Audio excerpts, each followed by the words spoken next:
Ladies and gentlemen, in today's day and age, right now, origami is no longer considered to be simply the artistic creation of, say, a crane or a sailboat, something just for the aesthetics. It is steadily growing in the world of engineering and industrial design to become something that is very commonly used in any mechanical situation. Now, it's a weird concept to understand, something that we used to use as fun when we were kids, becoming something so serious in such an important part of advancing. But to understand why that is the case, we must understand what origami is and why it does what it does and how that applies to engineering. Now, first of all, what exactly is origami? Yeah, origami is the act of taking a piece of paper, a folded piece of paper, and folding it into different shapes to create something else. So, for example, would be the scorpion that you see on the screen, or the crane and the sailboat I mentioned earlier, all from one piece of paper or one flat sheet. Now, the art of origami has dated back to at least 400 years in Japan. And back then, there were a few hundred documented patterns. But today, there are tens of thousands of documented patterns, most of them documented in the late 20th century. Now, why of all things origami? I mean, there are so many different paths that we can take to advance technology further than the point that we are right now. But why of all things are we exploring origami as the direction that we are going in? So, first of all, being the fact that it saves material cost and time. Now, origami being the fact that it is at its foundation using one sheet or one piece of material to create something allows for the creation of complex components through just one means, which makes it very easy to create and saves a lot of time and money on using different materials. So it also reduces the number of steps takes in production because it is simply one sheet. Now, seeing as origami also allows something to fold onto itself and become smaller per se, it also significantly reduces storage and transportation costs. Now, here's the thing. In some cases, it also increases the resilience of some structures. Now, why is that? Because it has been proven that a structure that has some wrinkles added to it has increased resilience as well as slightly increased shock absorption properties. Now, one very common use scenario would be in Kevlar shield, some form of bulletproof shield. As you can see in the image here, it shows that it can very easily be transported, just folded into itself and moved around, and then when it needs to be used, it can be deployed very easily. Now, this thing that was inspired by origami has the capability to stop bullets from a handgun. Even the part where it is creased, where it bends, it can stop a bullet from a handgun. And newer models can even stop bullets from rifles. Now, this is an advantage of how origami inspired engineering works, how it makes our lives easier. But let's take a bit of a deeper step into how exactly this can be applied into the world of engineering. Now, in engineering, the materials that are often used are often hard and not particularly malleable, something like a plate of metal or very solid plastic, right? If you try to bend these materials, oftentimes what will end up happening is us damaging its structural integrity, which isn't really good for anyone. So if you were to look at these images here, as you can see in this image over here, it shows that the metal plate here, while fully open, has many hinges as well as some ball bearings, and it can later be folded into a much smaller shape. On the picture above, you can see these little things over here. These are what is known as surrogate folds. Essentially, it is cut from the same material. It mimics the creases that you will get if you were to fold the shape on a piece of paper, once again allowing it to be folded. All of these, be it hinges or some form of surrogate folds or ball bearings, allows for very thick, rigid materials to, in essence, be folded. However, it is not as simple as it seems. To be able to create technologies that uses origami style of mechanisms, it requires a very innate knowledge in the folding techniques used, as well as geometry and the properties of the material that is being used in the first place. Now, let's talk about the Mura fold. Now, this is one of the most common folds that is used both in terms of an artistic value as well as in a mechanical and engineering world. What it is essentially taking a flat surface and making it into a smaller surface area using parallelograms as a folding series. Now, what this does is a lot of times when used with paper and folded in a specific fold pattern, it creates specific mechanical properties on that piece of paper. Now, if we look at this diagram, we see that this one piece of paper can then be shrunk to a very small surface area, creating these shapes of parallelograms. These are two different folding patterns. Now, if you look at these images below, this particular folding pattern is very unique. Now, if I were to give an analogy, the same way you would squeeze the bottom of the banana and the actual fruit would come out of the top. A similar way this particular folding pattern works.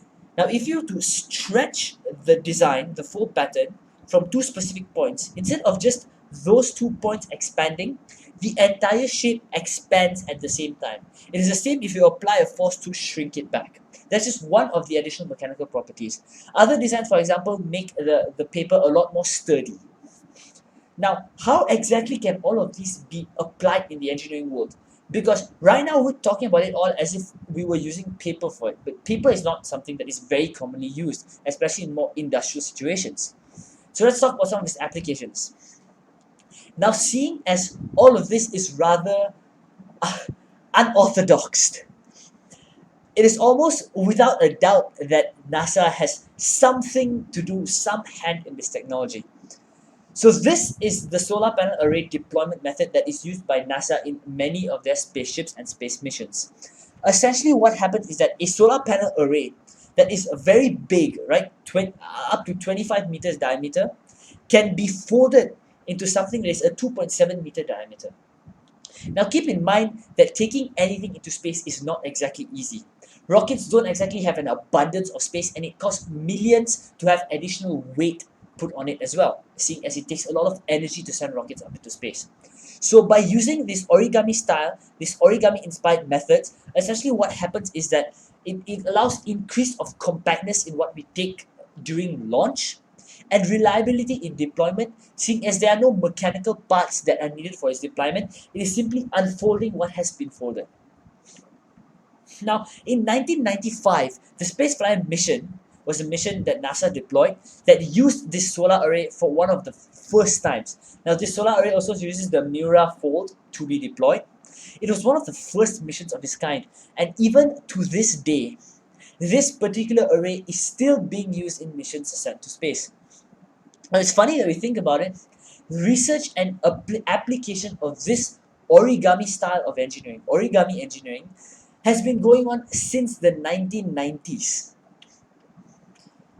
Now, here's another very interesting project by NASA called Project Starshade. Now, essentially, what a Starshade mission will look like is two spacecrafts will be sent into space.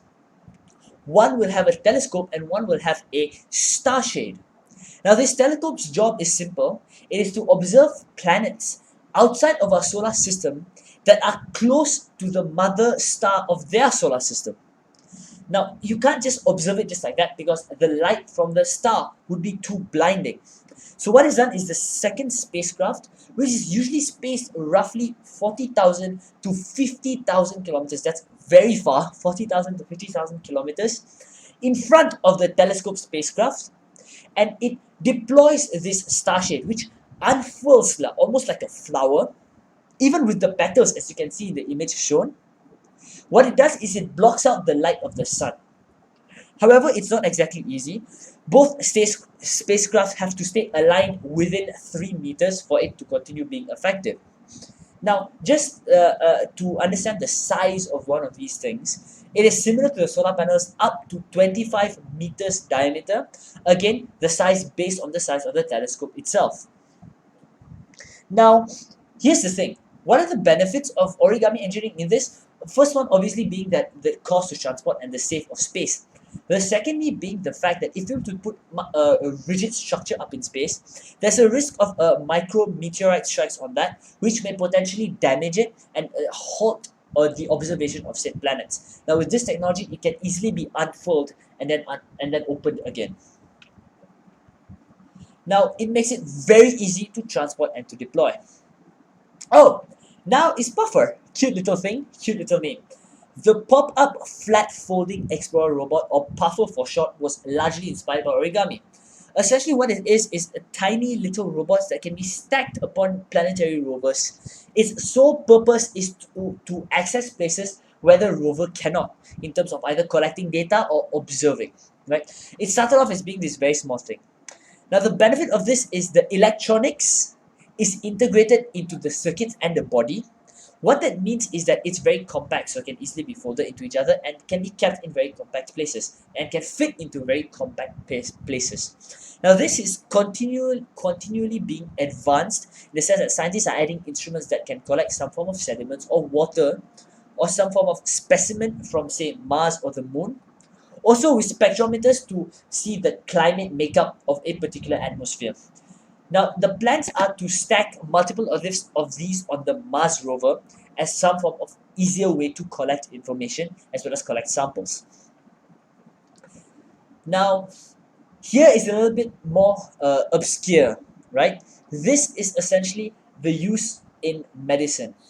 Now, nanotechnology in medicine is not something new. It is something that has been very commonly used, commonly researched for a long time.